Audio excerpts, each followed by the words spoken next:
Le vicomte de Bragelonne, partie 29, chapitre 123. Le labyrinthe. De Saint-Aignan ne cherchait que des renseignements et trouvait une aventure. C'était du bonheur.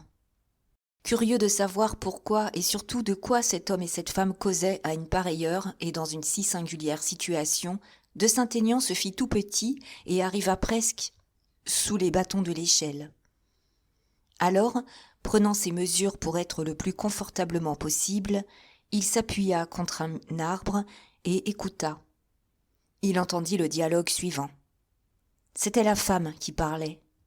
« En vérité, monsieur Manicamp, disait-elle d'une voix qui, au milieu des reproches qu'elle articulait, conservait un singulier accent de coquetterie. En vérité, vous êtes de la plus dangereuse indiscrétion. Nous ne pouvons causer longtemps ainsi sans être surpris. »« C'est très probable, » interrompit l'homme, du ton le plus calme et le plus flegmatique. « Eh bien, alors, que dira-t-on ? Oh, si quelqu'un me voyait, je vous déclare que j'en mourrais de honte. »« Oh, ce serait un grand enfantillage et dont je vous crois incapable. »« Passe encore s'il y avait quelque chose entre nous. Mais se faire tort gratuitement, en vérité, je suis bien sotte. Adieu, monsieur de Manicamp. » Bon, je connais l'homme. À présent, je vais voir la femme, se dit de Saint-Aignan, guettant au bâton de l'échelle l'extrémité de deux jambes élégamment chaussées dans des souliers de satin bleu de ciel et dans des bas couleur de chair. « Oh, voyons, voyons, par grâce, ma chère Montalais, s'écria de Manicamp, ne fuyez pas, que diable! J'ai encore des choses de la plus haute importance à vous dire. » Montalais, pensa tout bas de Saint-Aignan, et de Troyes. Les trois commères ont chacune leur aventure.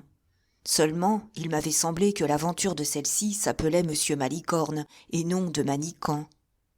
À cet appel de son interlocuteur, Montalais s'arrêta au milieu de sa descente. On vit alors l'infortuné de Manicamp grimper d'un étage dans son marronnier, soit pour s'avantager, soit pour combattre la lassitude de sa mauvaise position. « Voyons, dit-il, écoutez-moi. Vous savez bien, je l'espère, que je n'ai aucun mauvais dessein. »« Sans doute. Mais enfin, pourquoi cette lettre que vous m'écrivez en stimulant ma reconnaissance ? Pourquoi ce rendez-vous que vous me demandez à une pareille heure et dans un pareil lieu ? » « J'ai stimulé votre reconnaissance en vous rappelant que c'était moi qui vous avais fait entrer chez madame, parce que, désirant vivement l'entrevue que vous avez bien voulu m'accorder, j'ai employé, pour l'obtenir, le moyen le plus sûr. Pourquoi je vous l'ai demandé à pareille heure et dans un pareil lieu ? C'est que l'heure m'a paru discrète et le lieu solitaire.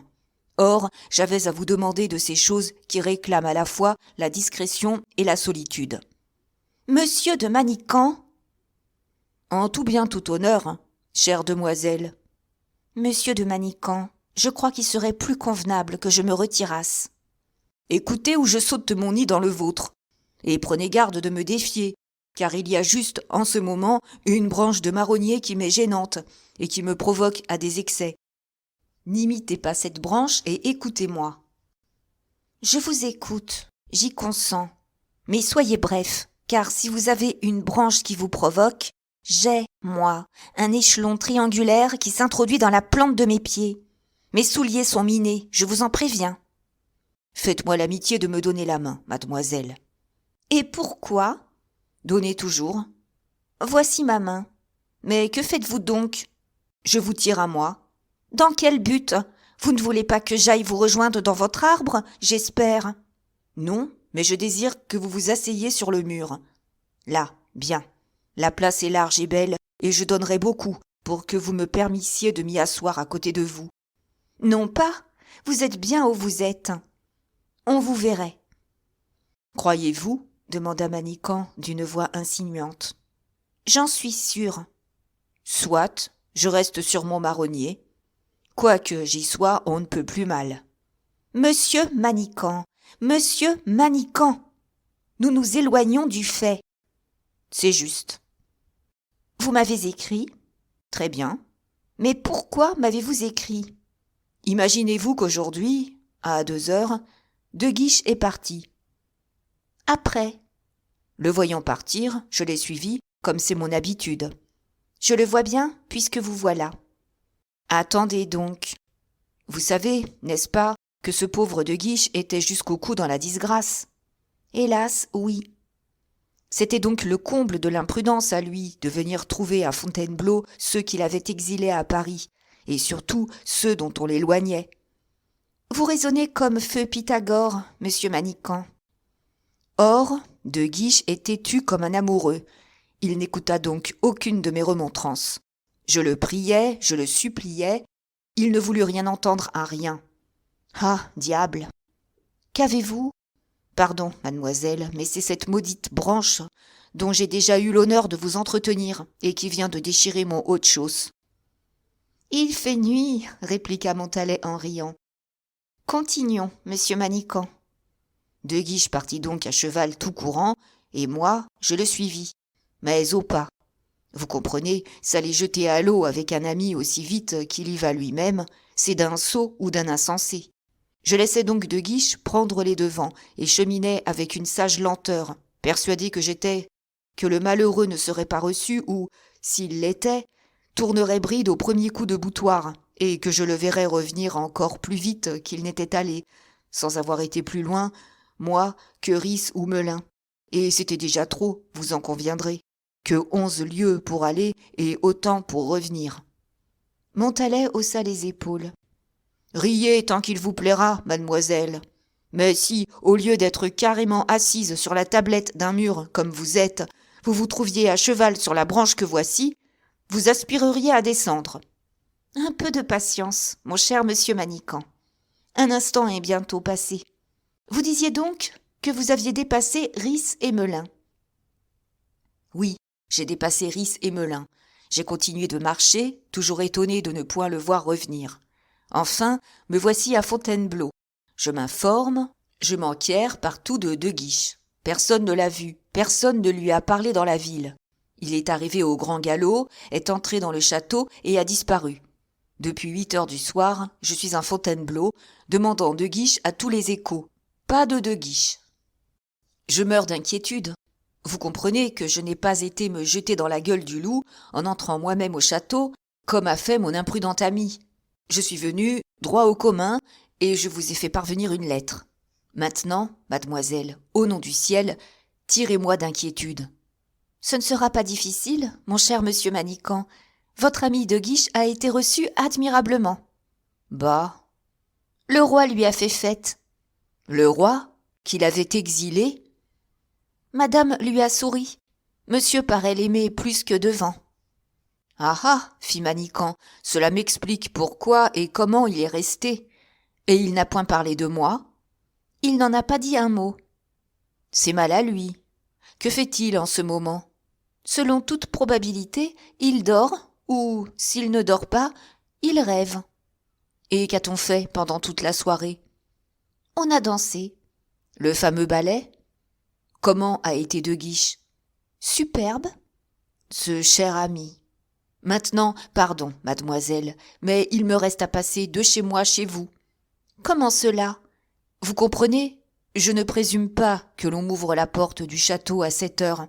Et, quant à coucher sur cette branche, je le voudrais bien, mais je déclare la chose impossible à tout autre animal qu'un papegaille. Mais moi, monsieur Manicamp, je ne puis pas, comme cela, introduire un homme par-dessus un mur. 2, mademoiselle, dit une seconde voix, mais avec un accent si timide que l'on comprenait que son propriétaire sentait toute l'inconvenance d'une pareille demande. Bon Dieu, s'écria Montalais, essayant de plonger son regard jusqu'au pied du marronnier. Qui me parle? Moi, mademoiselle. Qui, vous? Malicorne, votre très humble serviteur. Et Malicorne, tout en disant ces paroles, se hissa de la tête aux premières branches, et des premières branches à la hauteur du mur. Monsieur Malicorne? Bonté divine! Mais vous êtes enragés, tous deux! Comment vous portez-vous, mademoiselle? Demanda Malicorne avec force civilité. Celui-là me manquait, s'écria Montalais désespéré. Oh, mademoiselle, murmura Malicorne, ne soyez pas si rude, je vous en supplie.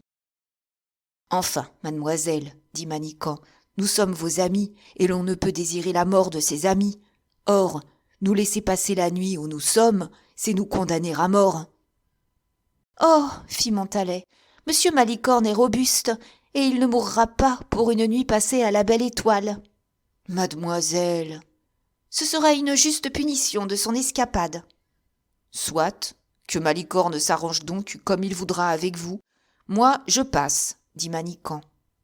Et, courbant cette fameuse branche contre laquelle il avait porté des plaintes si amères, il finit, en s'aidant de ses mains et de ses pieds, par s'asseoir côte à côte de Montalais. Montalais voulut repousser Manicamp.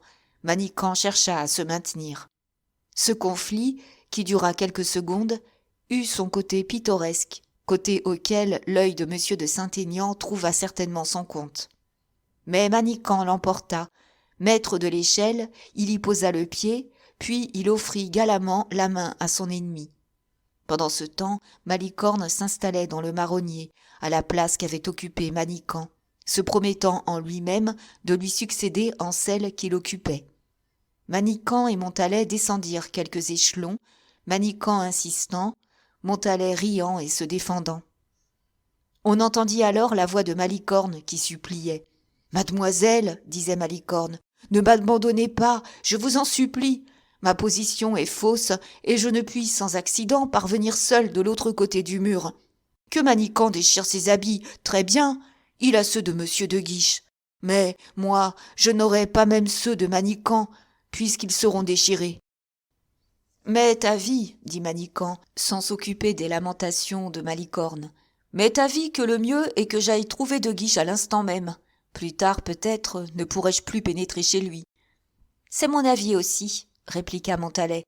Allez donc, monsieur Manicamp. Mille grâces. Au revoir, mademoiselle, dit Manicamp en sautant à terre.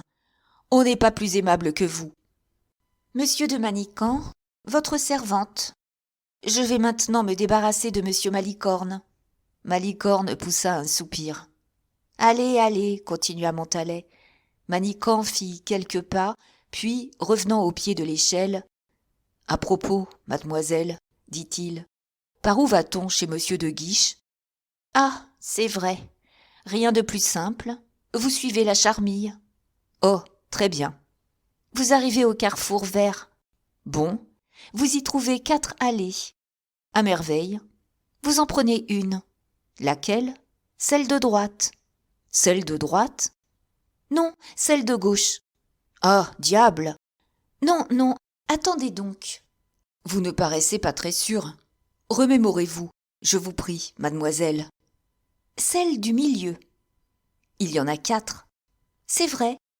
Tout ce que je sais, c'est que, sur les 4, il y en a une qui mène tout droit chez madame. Celle-là, je la connais. »« Mais monsieur de Guiche n'est point chez madame, n'est-ce pas ? » ?»« Dieu merci, non. » »« Celle qui mène chez madame m'est donc inutile, et je désirerais la troquer contre celle qui mène chez monsieur de Guiche. »« Oui, certainement, celle-là, je la connais aussi, mais quant à l'indiquer ici, la chose me paraît impossible. »« Mais enfin, mademoiselle, supposons que j'ai trouvé cette bienheureuse allée. »« Alors, vous êtes arrivée. »« Bien. »« Oui, vous n'avez plus à traverser que le labyrinthe. »« Plus que cela ? Diable ! Il y a donc un labyrinthe ? » ?»« Assez compliqué, oui. Le jour même, on s'y trompe parfois. Ce sont des détours et des détours sans fin. Il faut d'abord faire 3 tours à droite, puis 2 tours à gauche, puis un tour. Est-ce un tour ou 2 tours ? Attendez donc. Enfin, en sortant du labyrinthe, vous trouvez une allée de sycomores, et cette allée de sycomores vous conduit droit au pavillon qu'habite monsieur de Guiche. Mademoiselle, dit Manicamp, voilà une admirable indication, et je ne doute pas que, guidé par elle, je ne me perde à l'instant même. J'ai en conséquence un petit service à vous demander. Lequel ? C'est de m'offrir votre bras et de me guider vous-même comme une autre. Comme une autre... Je savais cependant ma mythologie, mademoiselle, mais la gravité des événements me l'a fait oublier. Venez donc, je vous en supplie. Et moi, s'écria Malicorne. Et moi, l'on m'abandonne donc? Et moi, s'écria Malicorne. Et moi, l'on m'abandonne donc? Eh, monsieur, impossible, dit Montalais à Manicamp. On peut me voir avec vous à une pareille heure, et jugez donc ce que l'on dira. Vous aurez votre conscience pour vous, mademoiselle, dit sentencieusement Manicamp. Impossible, monsieur, impossible. Alors, laissez-moi aider Malicorne à descendre. C'est un garçon très intelligent et qui a beaucoup de flair. Il me guidera. Et si nous nous perdrons à deux, et nous nous sauverons l'un et l'autre. À deux, si nous sommes rencontrés, nous aurons l'air de quelque chose, tandis que, seul, j'aurai l'air d'un amant ou d'un voleur. Venez, Malicorne, voici l'échelle. Monsieur Malicorne, s'écria Montalais, je vous défends de quitter votre arbre, et cela sous peine d'encourir toute ma colère. Malicorne avait déjà allongé vers le faîte du mur une jambe qu'il retira tristement. Chut, dit tout bas Manicamp. Qu'y a-t-il? Demanda Montalais. J'entends des pas. Oh, mon Dieu! En effet, les pas soupçonnés devinrent un bruit manifeste. Le feuillage s'ouvrit, et de Saint-Aignan parut, l'œil riant et la main tendue, surprenant chacun dans la position où il était, c'est-à-dire Malicorne sur son arbre et le cou tendu, Montalais sur son échelon et collé à l'échelle, Manicamp à terre et le pied en avant, prêt à se mettre en route. « Eh, bonsoir, Manicamp, dit le comte. Soyez le bienvenu, cher ami. Vous nous manquiez ce soir, et l'on vous demandait. Mademoiselle de Montalais, votre très humble serviteur. » Montalais rougit. « Ah, mon Dieu !» balbutia-t-elle en cachant sa tête dans ses deux mains. « Mademoiselle, dit de Saint-Aignan, rassurez-vous, je connais toute votre innocence et j'en rendrai bon compte. Manicamp, suivez-moi. Charmille, Carrefour et Labyrinthe me connaissent. Je serai votre Ariane. Hein? Voilà votre nom mythologique retrouvé. C'est ma foi vrai, comte. Merci. Mais par la même occasion, comte, dit Montalais, emmenez aussi monsieur Malicorne. Non pas, dit Malicorne. Monsieur Manicamp a causé avec vous tant qu'il a voulu. À mon tour, s'il vous plaît, mademoiselle. J'ai, de mon côté, une multitude de choses à vous dire concernant notre avenir. Vous entendez, dit le comte en riant. Demeurez avec lui, mademoiselle. Ne savez-vous pas que cette nuit est la nuit au secret? Et, prenant le bras de Manicamp, le comte l'emmena d'un pas rapide dans la direction du chemin que Montalais connaissait si bien et indiquait si mal. Montalais les suivit des yeux aussi longtemps qu'elle put les apercevoir. Chapitre 124. Comment Malicorne avait été délogé de l'hôtel du Beau-Paon. Pendant que Montalais suivait des yeux le comte et Manicamp, Malicorne avait profité de la distraction de la jeune fille pour se faire une position plus tolérable. Quand elle se retourna, cette différence qui s'était faite dans la position de Malicorne frappa donc immédiatement ses yeux. Malicorne était assis comme une manière de singe, le derrière sur le mur, les pieds sur le premier échelon. Les pampres sauvages et les chèvrefeuilles le coiffaient comme un faune, les torsades de la vigne vierge figuraient assez bien ses pieds de bouc. Quant à Montalais, rien ne lui manquait pour qu'on pût la prendre pour une dryade accomplie. « Oh, dit-elle en remontant un échelon, me rendez-vous malheureuse, me persécutez-vous assez, tyran que vous êtes ?» « Moi ?» fit Malicorne. « Moi, un tyran ? Oui, vous me compromettez sans cesse, monsieur Malicorne. Vous êtes un monstre de méchanceté. Moi ? Qu'aviez-vous à faire à Fontainebleau ? Dites, est-ce que votre domicile n'est point à Orléans ? Ce que j'ai à faire ici, demandez-vous, mais j'ai affaire de vous voir. Ah, la belle nécessité. Pas pour vous, peut-être, mademoiselle, mais bien certainement pour moi. Quant à mon domicile, vous savez bien que je l'ai abandonné, et que je n'ai plus dans l'avenir d'autre domicile que celui que vous avez vous-même.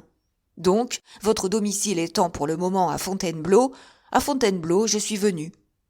Montalais haussa les épaules. Vous voulez me voir, n'est-ce pas? Sans doute. Eh bien, vous m'avez vu. Vous êtes content? Partez. Oh non, fit Malicorne. Comment? Oh non. Je ne suis pas venu seulement pour vous voir, je suis venu pour causer avec vous. Eh bien, nous causerons plus tard et dans un autre endroit. Plus tard. Dieu sait si je vous rencontrerai plus tard dans un autre endroit. Nous n'en trouverons jamais de plus favorable que celui-ci. Mais je ne puis ce soir, je ne puis en ce moment. Pourquoi cela? Parce qu'il est arrivé cette nuit 1000 choses. Eh bien, ma chose à moi fera 1001. Non, non. Mademoiselle de Tonnay-Charente m'attend dans notre chambre pour une communication de la plus haute importance. Depuis longtemps? Depuis 1 heure au moins. Alors, dit tranquillement Malicorne, elle attendra quelques minutes de plus.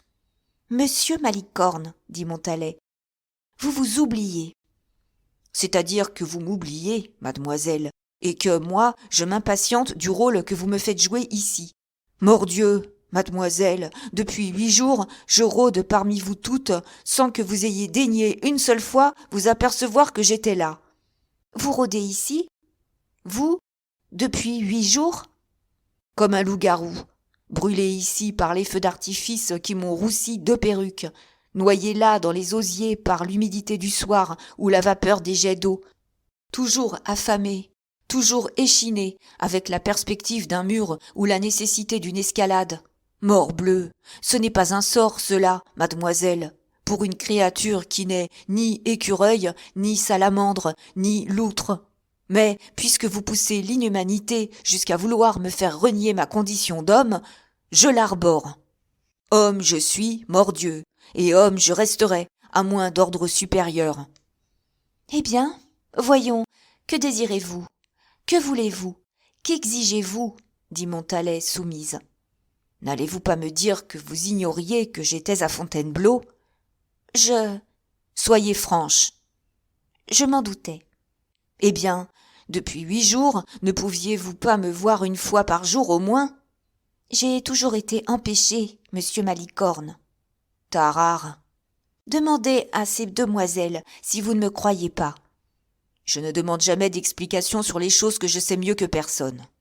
Calmez-vous, monsieur Malicorne, cela changera. Il le faudra bien. Vous savez, qu'on vous voit et qu'on ne vous voit point, vous savez que l'on pense à vous, dit Montalais avec son air câlin. Oh, l'on pense à moi. Parole d'honneur. Et rien de nouveau? Sur quoi? Sur ma charge dans la maison de monsieur. Ah, mon cher monsieur Malicorne, on n'abordait pas son Altesse royale pendant ces jours passés. Et maintenant? Maintenant, c'est autre chose. Depuis hier, il n'est plus jaloux. Bah, et comment la jalousie lui est-elle passée? Il y a eu diversion. Contez-moi cela. On a répandu le bruit que le roi avait jeté les yeux sur une autre femme, et monsieur s'en est trouvé calmé tout d'un coup. Et qui a répandu ce bruit? Montalais baissa la voix. Entre nous, dit-elle, je crois que madame et le roi s'entendent. Ah, ah, fit Malicorne, c'était le seul moyen. Mais monsieur de Guiche, le pauvre soupirant. Oh, celui-là, il est tout à fait délogé. Sait-on écrit? Mon Dieu, non. Je ne leur ai pas vu tenir une plume aux uns ni aux autres depuis 8 jours. Comment êtes-vous avec madame? Au mieux. Et avec le roi? Le roi me fait des sourires quand je passe. Bien. Maintenant, sur quelle femme les 2 amants ont-ils jeté leur dévolu pour leur servir de paravent? Sur la Vallière. Oh, oh, pauvre fille. Mais il faudrait empêcher cela, mamie. Pourquoi? Parce que monsieur Raoul de Bragelonne la tuera ou se tuera s'il a un soupçon. Raoul? Ce bon Raoul? Vous croyez? Les femmes ont la prétention de se connaître en passion, dit Malicorne. Et les femmes ne savent pas seulement lire elles-mêmes ce qu'elles pensent dans leurs propres yeux ou dans leur propre cœur. Eh bien, je vous dis, moi, que monsieur de Bragelonne aime la Vallière à tel point que, si elle fait mine de le tromper, il se tuera ou la tuera. Le roi est là pour la défendre, dit Montalais. Le roi, s'écria Malicorne. Sans doute. Et Raoul tuera le roi comme un reître. Bonté divine, fit Montalais, mais vous devenez fou, monsieur Malicorne. Non pas. Tout ce que je vous dis est, au contraire, du plus grand sérieux, mamie. Et, pour mon compte, je sais une chose. Laquelle? C'est que je préviendrai tout doucement Raoul de la plaisanterie. Chut, malheureux, fit Montalais en remontant encore un échelon pour se rapprocher d'autant de Malicorne. N'ouvrez point la bouche à ce pauvre Bragelonne. Pourquoi cela? Parce que vous ne savez rien encore. Qu'y a-t-il donc? Il y a que ce soir, personne ne nous écoute. Non. Il y a que ce soir, sous le chêne royal, la Vallière a dit tout haut et tout naïvement ces paroles. Je ne conçois pas que, lorsqu'on a vu le roi, on puisse jamais aimer un autre homme. Malicorne fit un bond sur son mur. Ah, mon Dieu, dit-il, elle a dit cela, la malheureuse? Mot pour mot. Et elle le pense? La Vallière pense toujours ce qu'elle dit. Mais cela crie vengeance. Mais les femmes sont des serpents, dit Malicorne. Calmez-vous, mon cher Malicorne, calmez-vous. Non pas. Coupons le mal dans sa racine, au contraire. Prévenons Raoul, il est temps. Maladroit, c'est qu'au contraire, il n'est plus temps, répondit Montalais. Comment cela? Ce mot de la Vallière. Oui, ce mot à l'adresse du roi. Eh bien? Eh bien, il est arrivé à son adresse. Le roi le connaît? Il a été rapporté au roi? Le roi l'a entendu. Oui, mais, comme disait monsieur le cardinal. Le roi était précisément caché dans le massif le plus voisin du chêne royal. Il en résulte, dit Malicorne, que dorénavant le plan du roi et de madame va marcher sur des roulettes, en passant sur le corps du pauvre Bragelonne. Vous l'avez dit. C'est affreux. C'est comme cela. Ma foi, dit Malicorne, après une minute de silence donné à la méditation. Entre un gros chêne et un grand roi, ne mettons pas notre pauvre personne. Nous y serions broyés, mamie. C'est ce que je voulais vous dire. Songeons à nous. C'est ce que je pensais. Ouvrez donc vos jolis yeux. Et vous, vos grandes oreilles. Approchez votre petite bouche pour un bon gros baiser. Voici, dit Montalais, qui paya sur le champ en espèces sonnantes. Maintenant, voyons. Voici monsieur de Guiche qui aime madame, voilà la Vallière qui aime le roi, voilà le roi qui aime madame et la Vallière. Voilà monsieur qui n'aime personne que lui. Entre toutes ces amours, un imbécile ferait sa fortune, à plus forte raison des personnes de sens comme nous. Vous voilà encore avec vos rêves, c'est-à-dire avec mes réalités. Laissez-vous conduire par moi, mamie. Vous ne vous en êtes pas trop mal trouvée jusqu'à présent, n'est-ce pas? Non. Eh bien, l'avenir vous répond du passé. Seulement, puisque chacun pense à soi ici, pensons à nous. C'est trop juste. Mais à nous seuls. Soit. Alliance offensive et défensive. Je suis prête à la jurer. Étendez la main. C'est cela. Tout pour Malicorne. Tout pour Malicorne. Tout pour Montalais, répondit Malicorne en étendant la main à son tour. Maintenant, que faut-il faire? Avoir incessamment les yeux ouverts, les oreilles ouvertes, amasser des armes contre les autres, n'en jamais laisser traîner qui puissent servir contre nous-mêmes. Convenu. Arrêtez. Jurez. Et maintenant que le pacte est fait, adieu. Comment adieu? Sans doute. Retournez à votre auberge. À mon auberge? Oui, n'êtes-vous pas logé à l'auberge du Beau-Pan? Montalais, Montalais, vous le voyez bien que vous connaissiez ma présence à Fontainebleau. Qu'est-ce que cela prouve? Qu'on s'occupe de vous au-delà de vos mérites? Ingrat. Retournez donc au Beau-Pan. Eh bien, voilà, justement. Quoi? C'est devenu chose impossible. N'aviez-vous point une chambre? Oui, mais je ne l'ai plus. Vous ne l'avez plus. Et qui vous l'a prise? Attendez. Tantôt, je revenais de courir après vous, j'arrive tout essoufflé à l'hôtel, lorsque j'aperçois une civière sur laquelle 4 paysans apportaient un moine malade. Un moine? Oui, un vieux franciscain à barbe grise. Comme je regardais ce moine malade, on l'entre dans l'auberge.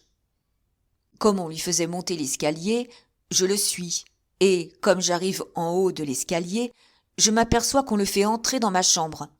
Dans votre chambre? Oui, dans ma propre chambre.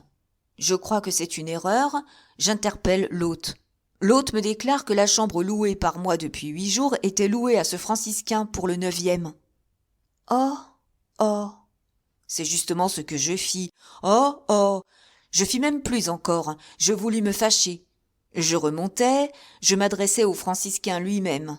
Je voulus lui remontrer l'inconvenance de son procédé. Mais ce moine, tout moribond qu'il paraissait être, se souleva sur son coude, fixa sur moi 2 yeux flamboyants et, d'une voix qui eût avantageusement commandé une charge de cavalerie, « Jetez-moi ce drôle à la porte !» dit-il, ce qui fut à l'instant même exécuté par l'hôte et par les 4 porteurs, qui me firent descendre l'escalier un peu plus vite qu'il n'était convenable. Voilà comment il se fait, mamie, que je n'ai plus de gîte.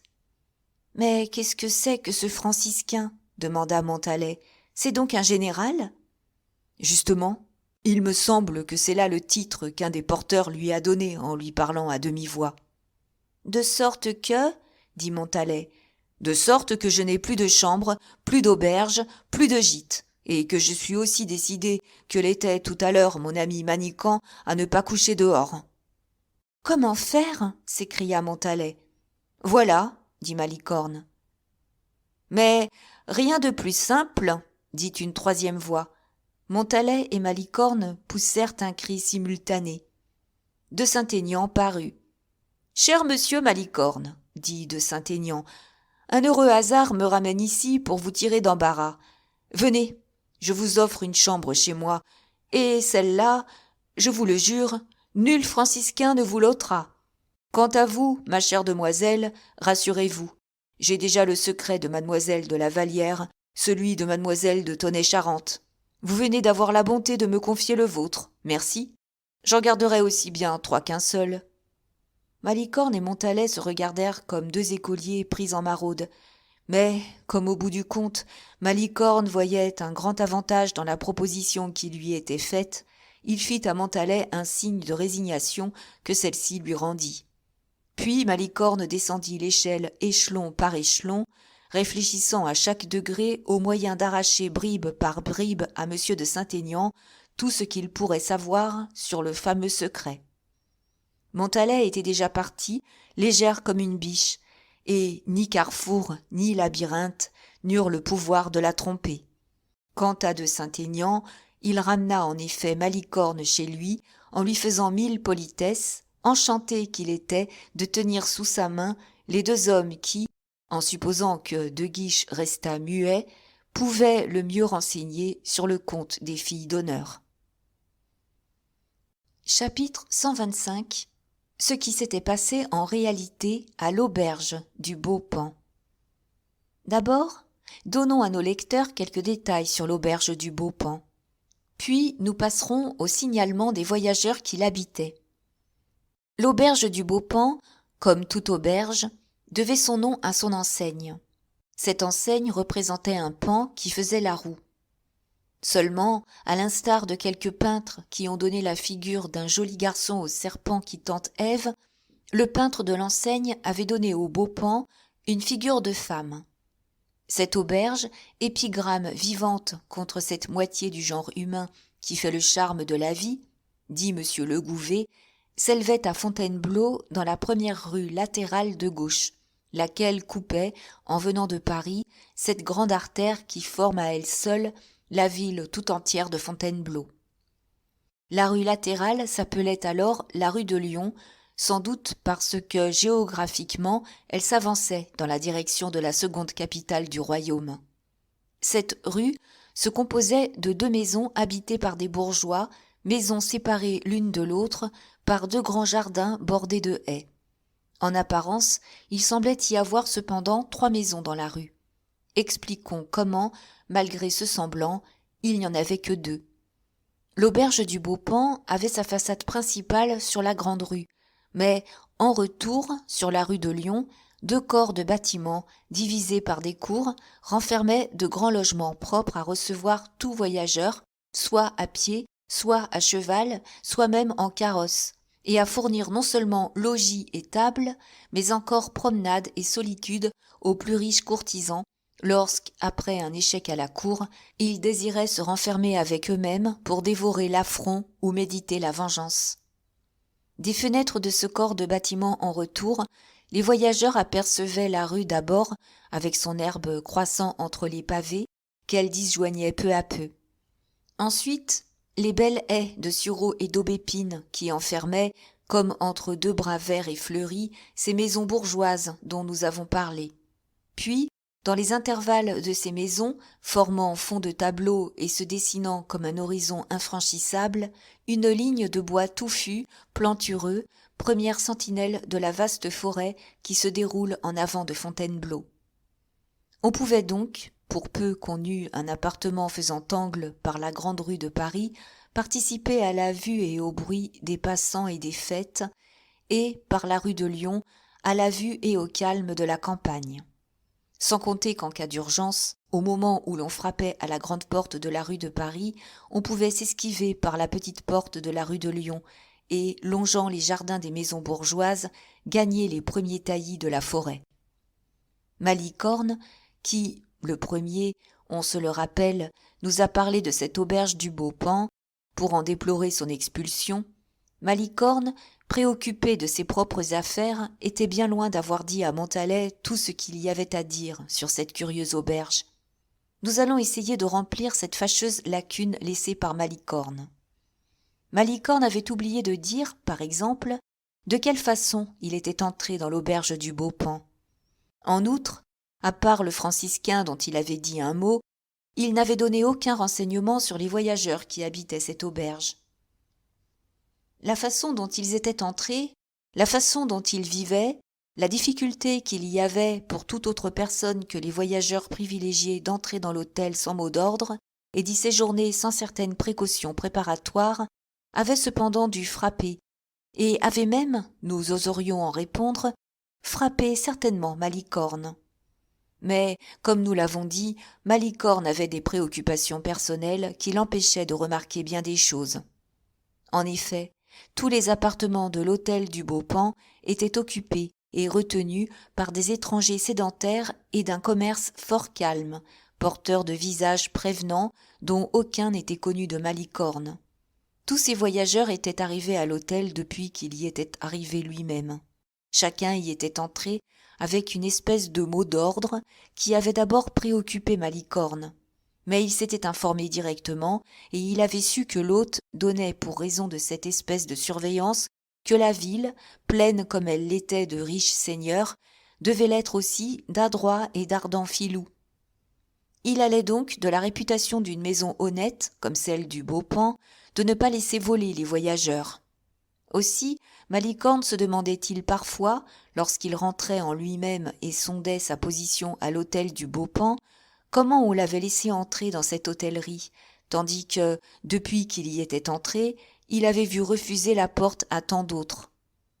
Il se demandait surtout comment Manicamp, qui selon lui devait être un seigneur en vénération à tout le monde, ayant voulu faire manger son cheval au Beaupan, dès son arrivée, cheval et cavalier avaient été éconduits avec un essieu-vosse des plus intraitables. C'était donc pour Malicorne un problème que, du reste, occupé comme il l'était d'intrigues amoureuses et ambitieuses, il ne s'était point appliqué à approfondir. L'eût-il voulu que, malgré l'intelligence que nous lui avons accordée, nous n'oserions dire qu'il eût réussi. Quelques mots prouveront au lecteur qu'il n'eût pas fallu moins qu'Œdipe en personne pour résoudre une pareille énigme.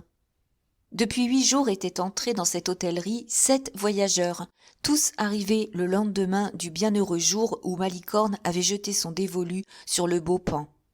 Ces 7 personnages, venus avec un train raisonnable, étaient D'abord, un brigadier des armées allemandes, son secrétaire, son médecin, 3 laquais, 7 chevaux. Ce brigadier se nommait le comte de Wostpur. Un cardinal espagnol avec 2 neveux, 2 secrétaires, un officier de sa maison et 12 chevaux. Ce cardinal se nommait Monseigneur Herebia. Un riche négociant de Brême avec son laquais et 2 chevaux. Ce négociant se nommait Mein Herr Bonstedt. Un sénateur vénitien avec sa femme et sa fille, toutes 2 d'une parfaite beauté. Ce sénateur se nommait Il Signor Marini. Un laird d'Écosse avec 7 montagnards de son clan, tous à pied. Le laird se nommait Mac Cumnor. Un Autrichien de Vienne, sans titre ni blason, venu en carrosse. Il avait beaucoup du prêtre, un peu du soldat. On l'appelait le conseiller.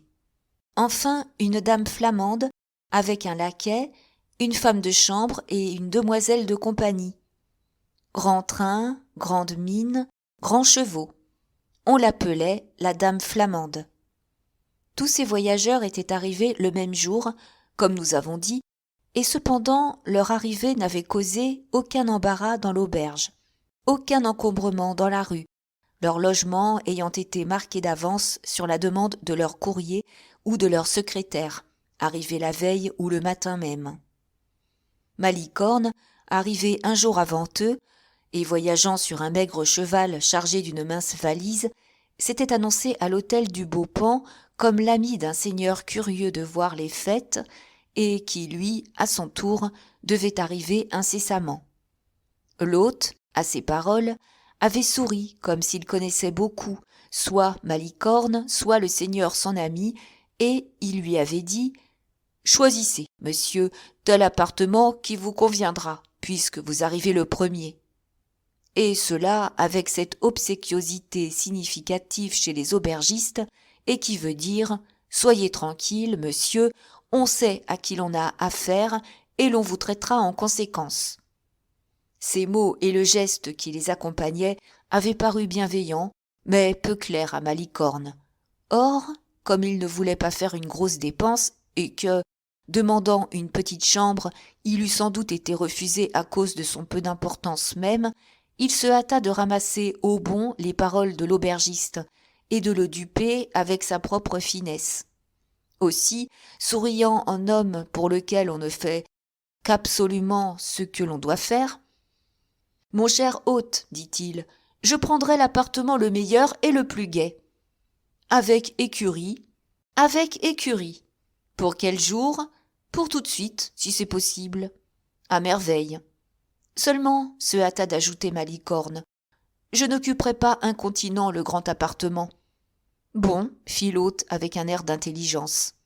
Certaines raisons, que vous comprendrez plus tard, me forcent de ne mettre à mon compte que cette petite chambre. »« Oui, fit l'hôte. Mon ami, quand il viendra, prendra le grand appartement, et naturellement, comme ce grand appartement sera le sien, il réglera directement. »« Très bien, fit l'hôte. »« Très bien. C'était convenu ainsi. »« C'était convenu ainsi ? Mot pour mot. »« C'est extraordinaire, murmura Malicorne. Ainsi, vous comprenez ? » ?»« Oui. »« C'est tout ce qu'il faut. Maintenant que vous comprenez. Car vous comprenez bien, n'est-ce pas ? » ?»« Parfaitement. »« Eh bien, vous allez me conduire à ma chambre. » L'hôte du Beaupan marcha devant Malicorne, son bonnet à la main. Malicorne s'installa dans sa chambre et y demeura tout surpris de voir l'hôte, à chaque ascension ou à chaque descente, lui faire de ces petits clignements d'yeux qui indiquent la meilleure intelligence entre 2 correspondants. « Il y a quelque méprise là-dessous, » se disait Malicorne. « Mais, en attendant qu'elle s'éclaircisse, j'en profite, et c'est ce qu'il y a de mieux à faire. » Et de sa chambre, il s'élançait comme un chien de chasse à la piste des nouvelles et des curiosités de la cour, se faisant rôtir ici et noyer là, comme il avait dit à mademoiselle de Montalais. Le lendemain de son installation, il avait vu arriver successivement les 7 voyageurs qui remplissaient toute l'hôtellerie. À l'aspect de tout ce monde, de tous ces équipages, de tout ce train, Malicorne se frotta les mains, en songeant que, faute d'un jour, il n'eût pas trouvé un lit pour se reposer au retour de ses explorations. Après que tous les étrangers se furent casés, l'hôte entra dans sa chambre et, avec sa gracieuseté habituelle, « Mon cher monsieur, lui dit-il, il vous reste le grand appartement du 3e corps de logis. Vous savez cela. Sans doute, je le sais. Et c'est un véritable cadeau que je vous fais. Merci. De sorte que, lorsque votre ami viendra, eh bien, il sera content de moi, ou, dans le cas contraire, c'est qu'il sera bien difficile. Pardon, voulez-vous me permettre de dire quelques mots à propos de mon ami? Dites, pardieu, vous êtes bien le maître. Il devait venir, comme vous savez, et il le doit toujours. C'est qu'il pourrait avoir changé d'avis. Non. Vous en êtes sûr? J'en suis sûr. C'est que, dans le cas où vous auriez quelques doutes, après, je vous dirais, moi, je ne vous réponds pas qu'il vienne. Mais il vous a dit, cependant... Certainement, il m'a dit, mais vous savez, l'homme propose et Dieu dispose. Verba volant, scripta manant. Ce qui veut dire, les mots s'envolent, les écrits restent. Et, comme il ne m'a pas écrit, qu'il s'est contenté de me dire « Je vous autoriserai donc, sans cependant vous y inviter », vous sentez, c'est fort embarrassant. À quoi m'autorisez-vous? Dame, à louer son appartement si vous en trouvez un bon prix. Moi? Oui, vous. Jamais, monsieur, jamais je ne ferai une pareille chose. S'il ne vous a pas écrit, à vous, non. Il m'a écrit à moi. Ah, oui. Et dans quels termes? Voyons si sa lettre s'accorde avec ses paroles. En voici à peu près le texte. Monsieur le propriétaire de l'hôtel du Beaupan, vous devez être prévenu du rendez-vous pris dans votre hôtel par quelques personnages d'importance. Je fais partie de la société qui se réunit à Fontainebleau. Retenez donc à la fois et une petite chambre pour un ami qui arrivera avant moi ou après moi. C'est vous cet ami, n'est-ce pas? Fit en s'interrompant l'hôte du Beaupan. Malicorne s'inclina modestement. L'hôte reprit. Et un grand appartement pour moi. Le grand appartement me regarde, mais je désire que le prix de la chambre soit modique, cette chambre étant destinée à un pauvre diable. C'est toujours bien vous, n'est-ce pas? Dit l'hôte. Oui, certes, dit Malicorne. Alors, nous sommes d'accord. Votre ami soldera le prix de son appartement et vous solderez le prix du vôtre. Je veux être roué vif, se dit en lui-même Malicorne, si je comprends quelque chose à ce qui m'arrive. Puis, tout haut, et dites-moi, vous avez été content du nom? De quel nom? Du nom qui terminait la lettre. Il vous a présenté toute garantie? J'allais vous le demander, dit l'hôte. Comment? La lettre n'était pas signée? Non, fit l'hôte, en écarquillant les yeux pleins de mystère et de curiosité.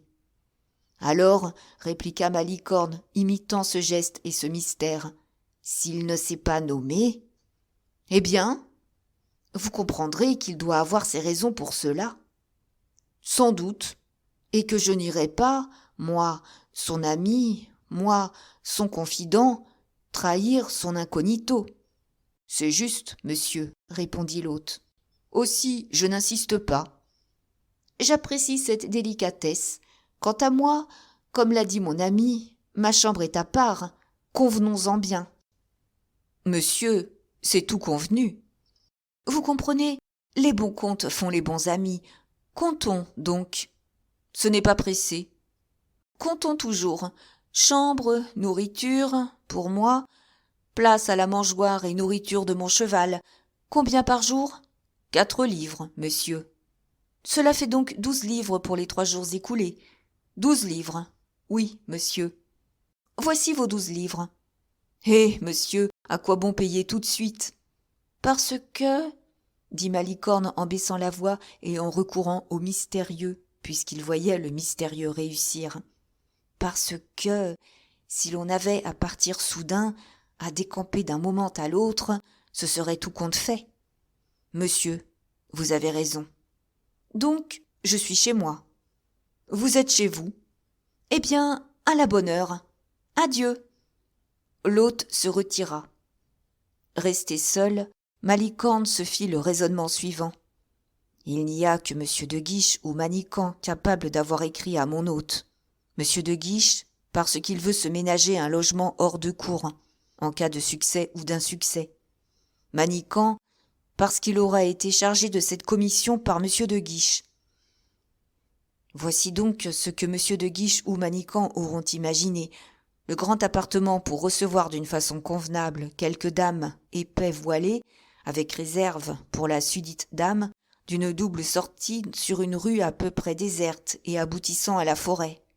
La chambre, pour abriter momentanément soit Manicamp, confident de M. de Guiche et vigilant gardien de la porte, soit M. de Guiche lui-même, jouant à la fois, pour plus de sûreté, le rôle du maître et celui du confident. Mais cette réunion qui doit avoir lieu, qui a eu effectivement lieu dans l'hôtel, ce sont sans doute gens qui doivent être présentés au roi.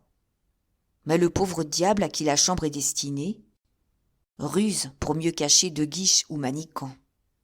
S'il en est ainsi, comme c'est chose probable, il n'y a que demi-mal, et de Manicamp à Malicorne, il n'y a que la bourse. Depuis ce raisonnement, Malicorne avait dormi sur les deux oreilles, laissant les 7 étrangers occuper et arpenter en tous sens les 7 logements de l'hôtellerie du Beaupan.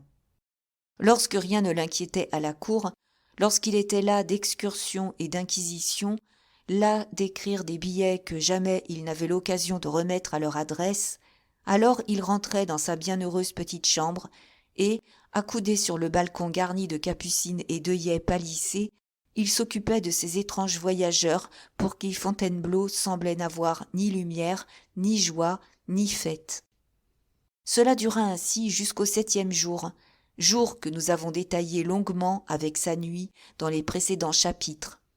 Cette nuit-là, Malicorne prenait le frais à sa fenêtre vers 1h du matin, quand Manicamp parut à cheval, le nez au vent, l'air soucieux et ennuyé.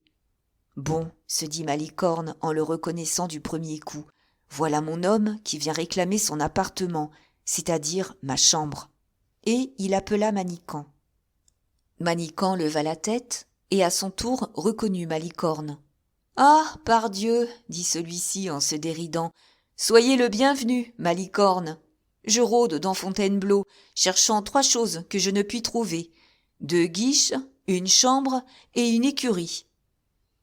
Quant à monsieur de Guiche, je ne puis vous en donner ni bonne ni mauvaise nouvelle, car je ne l'ai point vu.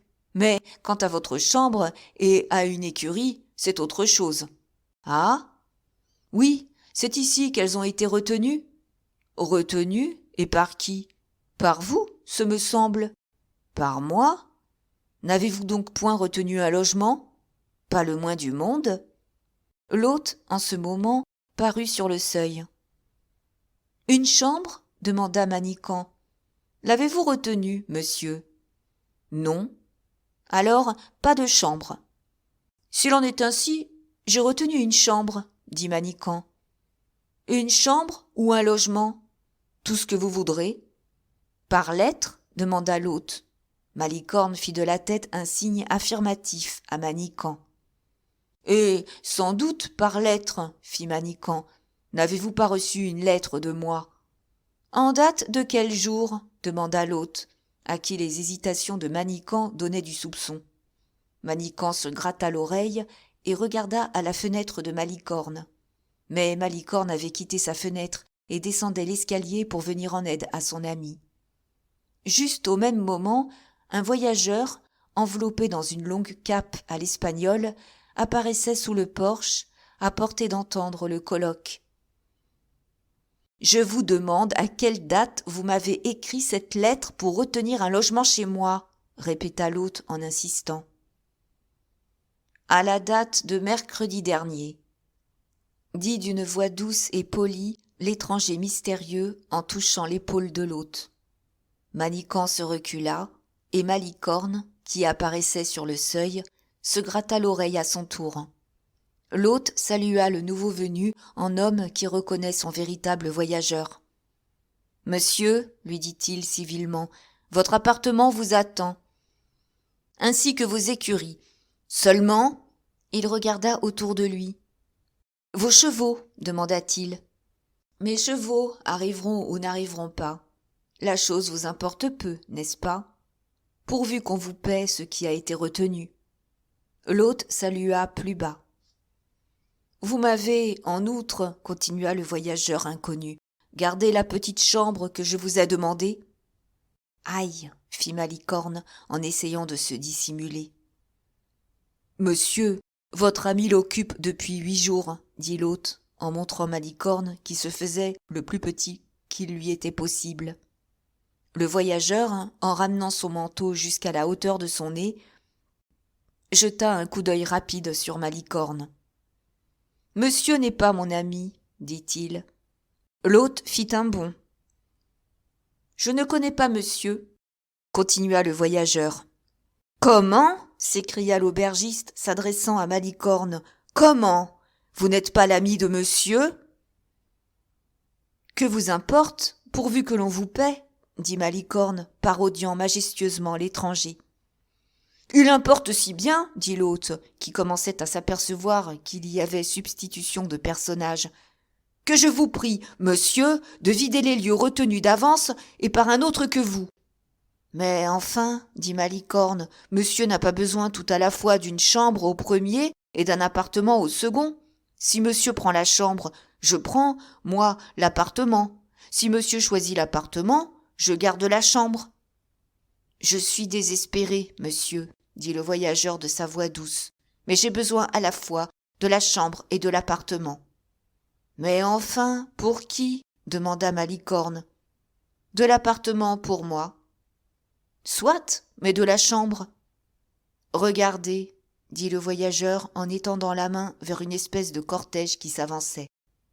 Malicorne suivit du regard la direction indiquée et vit arriver sur une civière ce franciscain dont il avait, avec quelques détails ajoutés par lui, raconté à Montalais l'installation dans sa chambre, et qu'il avait si inutilement essayé de convertir à de plus humbles vues. Le résultat de l'arrivée du voyageur inconnu et du franciscain malade fut l'expulsion de Malicorne, maintenu sans aucun égard hors de l'auberge du Beaupan par l'hôte et les paysans qui servaient de porteurs aux franciscains. Il a été donné connaissance au lecteur des suites de cette expulsion, de la conversation de Manicamp avec Montalais, que Manicamp, plus adroit que Malicorne, avait su trouver pour avoir des nouvelles de De Guiche, de la conversation subséquente de Montalais avec Malicorne, enfin du double billet de logement fourni à Manicamp et à Malicorne par le comte de Saint-Aignan.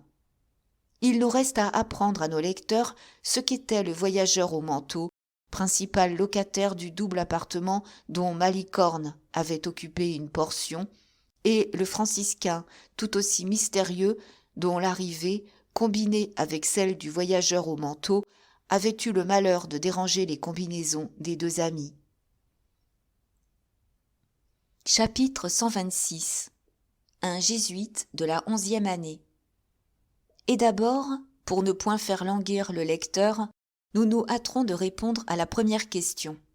Le voyageur au manteau rabattu sur le nez était Aramis, qui, après avoir quitté Fouquet et tiré d'un porte-manteau ouvert par son laquais un costume complet de cavalier, était sorti du château et s'était rendu à l'hôtellerie du Beaupan, où, par lettre, depuis 7 jours, il avait bien, ainsi que l'avait annoncé l'hôte, commandé une chambre et un appartement. Aramis, aussitôt après l'expulsion de Malicorne et de Manicamp, s'approcha du franciscain et lui demanda lequel il préférait, de l'appartement ou de la chambre. Le franciscain demanda où étaient placés l'un et l'autre.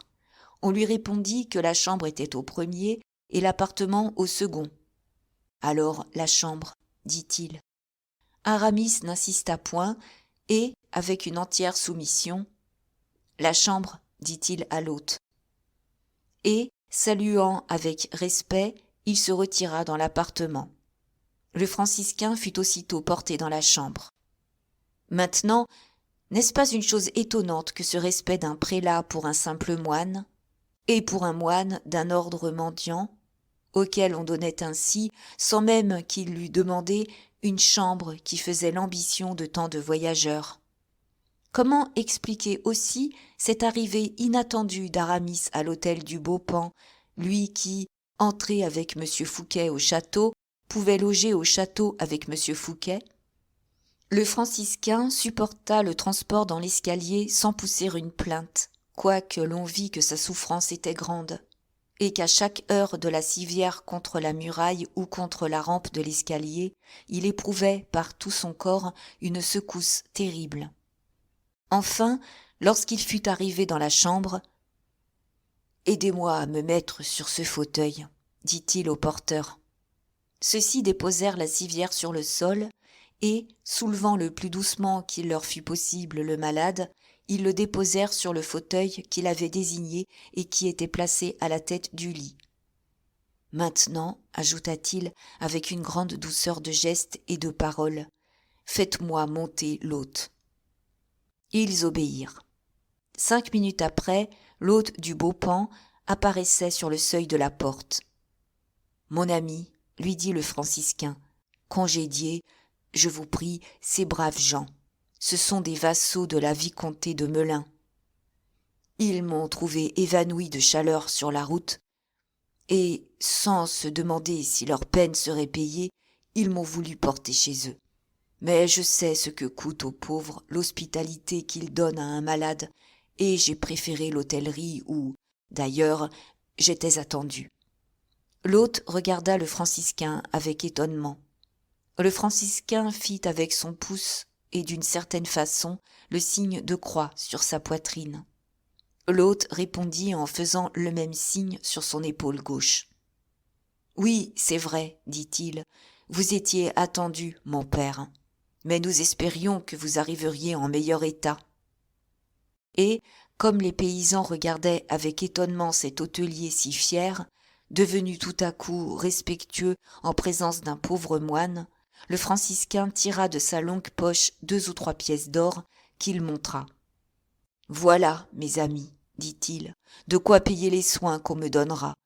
Ainsi, tranquillisez-vous et ne craignez pas de me laisser ici. Ma compagnie, pour laquelle je voyage, ne veut pas que je mendie. Seulement, comme les soins qui m'ont été donnés par vous méritent aussi récompense, prenez ces 2 louis et retirez-vous en paix. » Les paysans n'osaient accepter. L'hôte prit les 2 louis de la main du moine et les mit dans celle d'un paysan. Les 4 porteurs se retirèrent en ouvrant des yeux plus grands que jamais.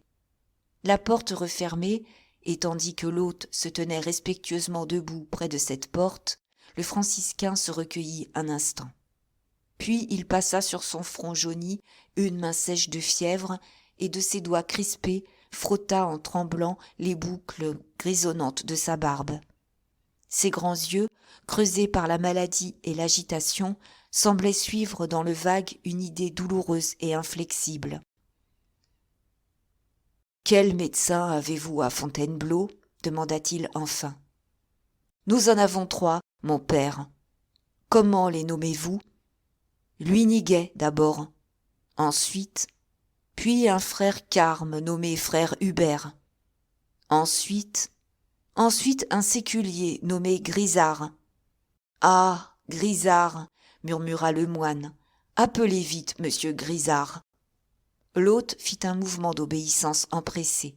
« À propos, quel prêtre a-t-on sous la main ici ?»« Quel prêtre ? Oui, de quels ordres ? Il y a des jésuites, des augustins et des cordeliers. Mais, mon père, les jésuites sont les plus près d'ici. J'appellerai donc un confesseur jésuite, n'est-ce pas ? Oui, allez. » L'hôte sortit. On devine qu'au signe de croix échangé entre eux, l'hôte et le malade s'étaient reconnus pour 2 affiliés de la redoutable compagnie de Jésus. Resté seul, le franciscain tira de sa poche une liasse de papiers dont il parcourut quelques-uns avec une attention scrupuleuse. Cependant la force du mal vainquit son courage. Ses yeux tournèrent, une sueur froide coula de son front, et il se laissa aller presque évanoui, la tête renversée en arrière, les bras pendant aux 2 côtés de son fauteuil. Il était depuis 5 minutes sans mouvement aucun, lorsque l'hôte rentra, conduisant le médecin, auquel il avait à peine donné le temps de s'habiller. Le bruit de leur entrée, le courant d'air qu'occasionna l'ouverture de la porte réveillèrent l'essence du malade. Il saisit à la hâte ses papiers épars et de sa main longue et décharnée les cacha sous les coussins du fauteuil. L'hôte sortit, laissant ensemble le malade et le médecin. « Voyons, dit le franciscain au docteur, voyons, monsieur Grisart, approchez-vous, car il n'y a pas de temps à perdre. Palpez, auscultez, jugez et prononcez la sentence. » Notre hôte, répondit le médecin, m'a assuré que j'avais le bonheur de donner mes soins à un affilié. À un affilié, oui, répondit le franciscain. Dites-moi donc la vérité. Je me sens bien mal. Il me semble que je vais mourir. Le médecin prit la main du moine et lui tâta le pouls. Oh, oh, dit-il, fièvre dangereuse. Qu'appelez-vous une fièvre dangereuse? Demanda le malade avec un regard impérieux. À un affilié de la première ou de la seconde année, répondit le médecin en interrogeant le moine des yeux. Je dirais fièvre curable. Mais à moi, dit le franciscain. Le médecin hésita. Regardez mon poil gris et mon front bourré de pensées, continua-t-il. Regardez les rides par lesquelles je compte mes épreuves. Je suis un jésuite de la 11e année, monsieur Grisart. Le médecin tressaillit. En effet, un jésuite de la 11e année, c'était un de ces hommes initiés à tous les secrets de l'ordre, un de ces hommes pour lesquels la science n'a plus de secrets, la société plus de barrières, l'obéissance temporelle plus de liens. Ainsi, dit Grisart en saluant avec respect, je me trouve en face d'un maître. Oui, agissez donc en conséquence. Et vous voulez savoir ma situation réelle?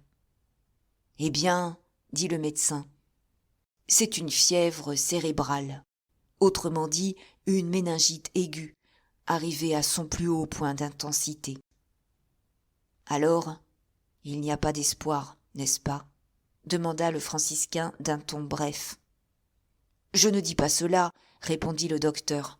Cependant, eu égard au désordre du cerveau, à la brièveté du souffle, à la précipitation du pouls, à l'incandescence de la terrible fièvre qui vous dévore, et qui m'a terrassé 3 fois depuis ce matin, dit le frère. Aussi l'appelai-je terrible. Mais comment n'êtes-vous pas demeuré en route? J'étais attendu ici. Il fallait que j'arrivasse. Dussiez-vous mourir? Dussé-je mourir? Eh bien, eu égard à tous ces symptômes, je vous dirais que la situation est presque désespérée. Le franciscain sourit d'une façon étrange. Ce que vous me dites là est peut-être assez pour ce qu'on doit à un affilié, même de la 11e année, mais pour ce qu'on me doit à moi, maître Grisart, c'est trop peu, et j'ai le droit d'exiger davantage. Voyons, soyons encore plus vrais que cela, soyons francs, comme s'il s'agissait de parler à Dieu. D'ailleurs, j'ai déjà fait appeler un confesseur. « Oh, j'espère cependant, » balbutia le docteur. « Répondez, » dit le malade en montrant avec un geste de dignité un anneau d'or dont le chaton avait jusque-là été tourné en dedans et qui portait gravé le signe représentatif de la Société de Jésus. Grisart poussa une exclamation. « Le général !» s'écria-t-il. « Silence !» dit le franciscain. « Vous comprenez qu'il s'agit d'être vrai. »« Seigneur, Seigneur !» « Appelez le confesseur, » murmura Grisart, car, Dans 2 heures, au premier redoublement, vous serez pris du délire et vous passerez dans la crise. À la bonne heure, dit le malade, dont les sourcils se froncèrent un moment. J'ai donc 2 heures? Oui, surtout si vous prenez la potion que je vais vous envoyer. Et elle me donnera 2 heures? 2 heures. Je la prendrai, fût-elle du poison, car ces 2 heures sont nécessaires non seulement à moi, mais à la gloire de l'ordre. Oh, quelle perte, murmura le médecin, quelle catastrophe pour nous! C'est la perte d'un homme, voilà tout, répondit le franciscain. Et Dieu pourvoira à ce que le pauvre moine qui vous quitte trouve un digne successeur. Adieu, monsieur Grisard. C'est déjà une permission du Seigneur que je vous ai rencontré. Un médecin qui n'eût point été affilié à notre sainte congrégation m'eût laissé ignorer mon état, et comptant encore sur des jours d'existence, je n'eusse pu prendre des précautions nécessaires. Vous êtes savant, monsieur Grisard, cela nous fait honneur à tous. Il m'eût répugné de voir un des nôtres médiocre dans sa profession. Adieu, maître Grisard, adieu, et envoyez-moi vite votre cordial. Bénissez-moi, du moins, monseigneur. D'esprit, oui. Allez, d'esprit, vous dis-je. Animo, maître Grisard. Viribus impossibile. Et il retomba sur son fauteuil, presque évanoui de nouveau. Maître Grisard balança pour savoir s'il lui porterait un secours momentané ou s'il courrait lui préparer le cordial promis. Sans doute se décida-t-il en faveur du cordial, car il s'élança hors de la chambre et disparut dans l'escalier.